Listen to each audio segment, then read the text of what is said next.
A Jeep só é a Jeep por causa dos antecessores desse cara aqui, o Wrangler. Ele é o sucessor direto do Jeep MB, o primeiro feito na história, lançado 80 anos atrás, lá em 1941. E de lá para cá foram 6 gerações, até chegar a essa daqui, a 7ª, lançada em 2018. A herança desse carro aqui inclui os faróis com formato redondo, a grade com as tradicionais 7 fendas da Jeep e, claro, a carroceria em formato de caixote. Só que no vídeo de hoje eu vou mostrar para vocês porque essa geração aqui é a mais tecnológica já feita. Antes de rodar a vinheta, eu vou chamar o Vitinho, que vai me ajudar a mostrar um dos pontos interessantes desse carro, que é tirar o teto aqui da frente.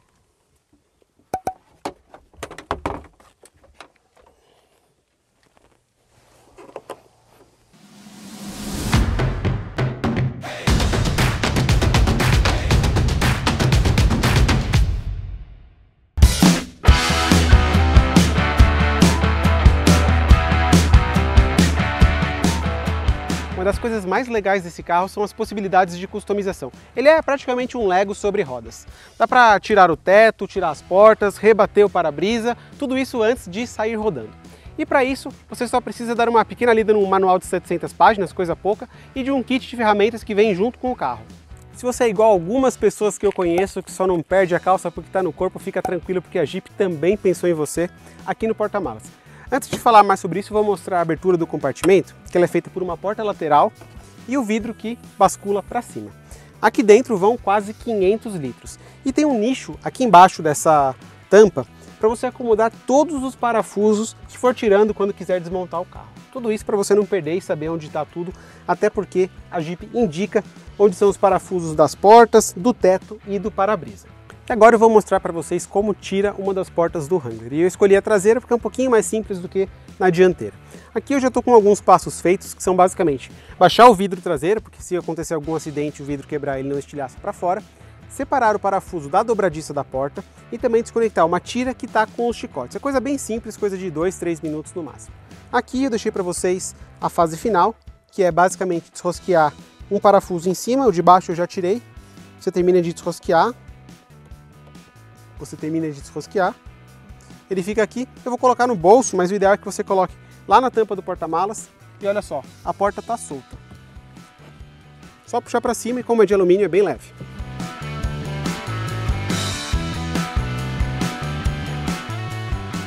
Para facilitar a sua vida, a Jeep fez as peças do teto de fibra e as portas de alumínio. Assim, elas não são leves, mas você não precisa de um exército para te ajudar a carregar. Cabe tudo no porta-malas. Eu não vou dar uma de bonzão e tentar desmontar todo o Wrangler porque a chance de passar vergonha é grande. Tá com uma cara de chuva, então eu tenho certeza que assim que eu tirar a última peça do teto, vai começar a cair um agueiro. Por isso, eu vou colocar para vocês aí umas imagens que a Jeep fez na gringa, com esse carro todo desmontado para vocês verem como ele fica legal.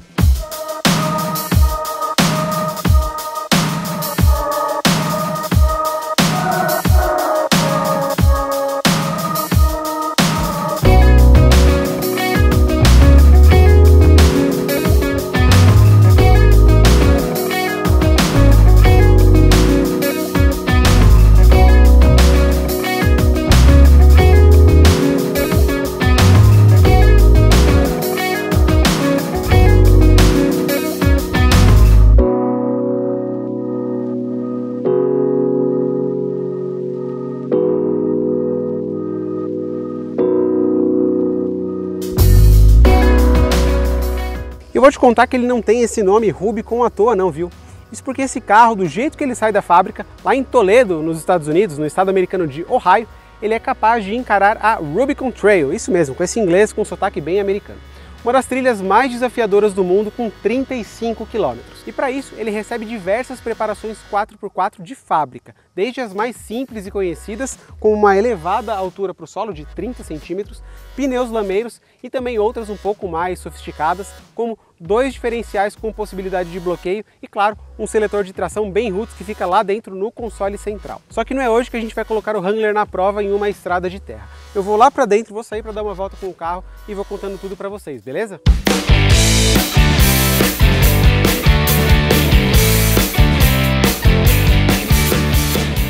Como o Wrangler é montado em carroceria sobre chassi, lombadas, valetas e buracos praticamente são imperceptíveis a bordo desse carro. Quer ver só?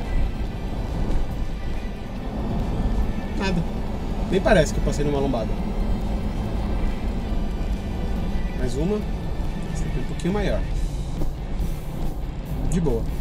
Quem ouve o ronco desse motor acha que o Wrangler tem um motor turbo diesel debaixo desse capô enorme aí na frente. Mas esse carro é empurrado por um pequenino 2.0 de 4 cilindros turbo com 272 cavalos, quase 41 kg de torque. Aqui no Brasil, o Wrangler é vendido apenas com transmissão automática de 8 marchas. Dirigir esse carro na cidade é uma experiência bem peculiar, principalmente porque ele tem esses pneus lameiros, que claro não são os mais adequados para essa condição, mas são perfeitos para fazer trilha, né? Então é condizente com a proposta do carro. Só que aqui na cidade, olha só, você deve estar conseguindo ouvir o barulho de rolamento dos pneus, eles são muito barulhentos. E isso fica mais evidente ainda em velocidades mais baixas. Aqui a gente está a 50 por hora, quando a gente está ainda mais devagar, você consegue ouvir ainda mais os pneus, principalmente se você está com os vidros abertos. Uma outra coisa peculiar do Wrangler é que ele tem uma folga na direção que ele até lembra um pouquinho a velha Kombi. Claro que aqui ela tem uma assistência muito melhor, é muito mais tranquilo dirigir um Wrangler do que dirigir uma Kombi, mas fica aí a recordação dessa folga na direção, pra você ficar fazendo assim e o carro não se movimentar. Um pouco mais cedo eu falei dos números de potência e torque desse motor 2.0 e pode até parecer pouco para um carro de mais de 2 toneladas, mas o 2.0 dá conta numa boa do Wrangler. É claro que você não vai ter um desempenho de esportivo, porque de novo não é essa a proposta do carro. Ele devora qualquer trilha, mas no autódromo com certeza ele não vai sair muito bem.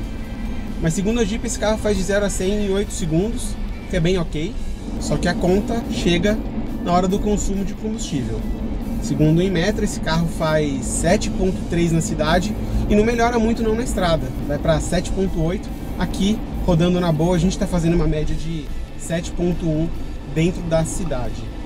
Lembrando que parte desse nosso trajeto foi feito com o ar-condicionado ligado, então não dá para ter muito como referência, é melhor usar os números do Inmetro. Uma outra consequência do Wrangler ser construído em carroceria sobre chassi é que, claro, ele não tem o mesmo nível de conforto e de rigidez torsional de outros modelos como Compass, até como Grand Cherokee. Só que de longe, esse daqui é o Jeep mais divertido de dirigir. Fico imaginando como não deve ser um Wrangler com motor turbo diesel, que a Jeep não trouxe para o Brasil, mas existe lá nos Estados Unidos com um V6 turbo diesel. É óbvio que tudo fica mais fácil quando você está num carro de quase 5 metros de comprimento, quase 2 de largura e uns 20 metros de altura, você consegue ver todo mundo de cima.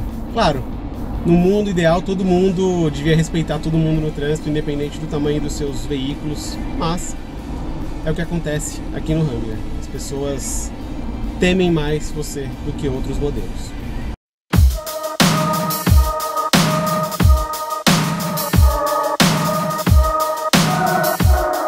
Aproveitando que eu estou aqui dentro do Wrangler, eu quero mostrar para vocês alguns detalhes bem interessantes da cabine.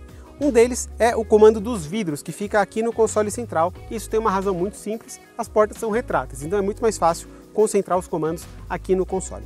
Do lado dele tem um acendedor de cigarro, isso é coisa rara hoje em dia. Do outro lado, as entradas auxiliares e 2 USB. Embaixo aqui, os bloqueios do diferencial e o botão para soltar a barra estabilizadora. Aqui a alavanca com o seletor de tração, a alavanca de câmbio. E um pouquinho mais para cima, os comandos do ar-condicionado, que é digital de 2 zonas, os comandos do som e também aqui embaixo, botões de auxílios como controle de estabilidade, start-stop, os sensores de estacionamento e também o auxílio de ladeira.